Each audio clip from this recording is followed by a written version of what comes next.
But think of it, a modestly successful comedian, President Zelenskyy, talked the United States of America into spending $350 billion to go into a war that basically couldn't be won, that never had to start and never would have started if I was president, not even a chance. And it didn't start for 4 years, never would have started.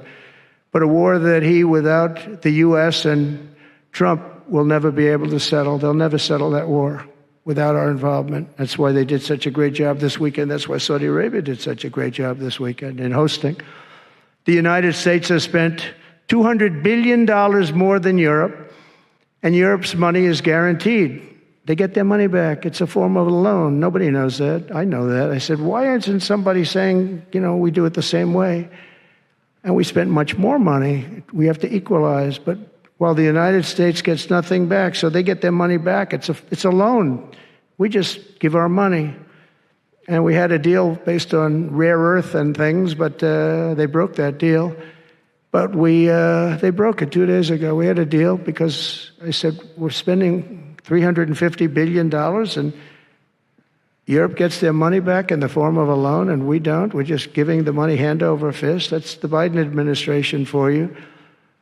But they're no longer dealing with the same United States as they were dealing with a few months ago. Why didn't crooked Joe Biden demand equalization, and that this war is far more important to Europe than it is to us, and that there's a very big, beautiful ocean, a separation. This is, we're helping Europe. We're trying to help Europe. On top of this, Zelenskyy admits that half of the money that we sent them is missing. They don't know where the money is. He said, well, we don't know where half of it is. That's great, wonderful. He refuses to have elections. It's low in the real Ukrainian polls. I mean, how can you be high with every city is being demolished? It's hard to be high. Somebody said, oh, no, his polls are good. Give me a break. Every city is being demolished.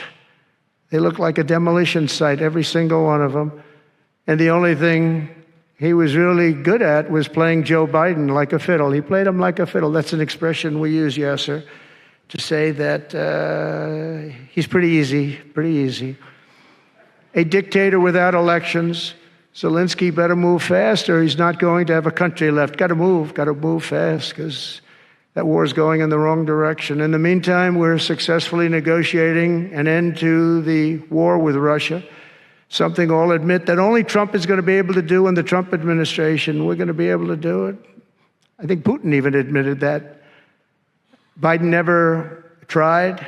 Europe has failed to bring peace, and Zelenskyy probably wants to keep the gravy train going. I don't know what's the problem, but he hasn't been able. He's very upset that he wasn't invited. He could have come if he wanted to, but that he wasn't invited to Saudi Arabia. But he's been working for 3 years. There's never been even meetings or phone calls to stop this war. It's a horrible thing. I figure Russia's lost 900,000 soldiers. I think that Ukraine's lost probably 700,000.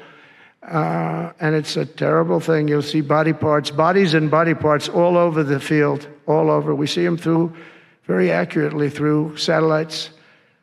I love Ukraine, but Zelenskyy has done a terrible job. His country is shattered, and millions of people have unnecessarily died.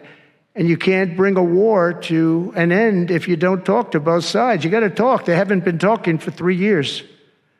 So we hope to see a ceasefire soon and to reestablish stability in Europe and the Middle East.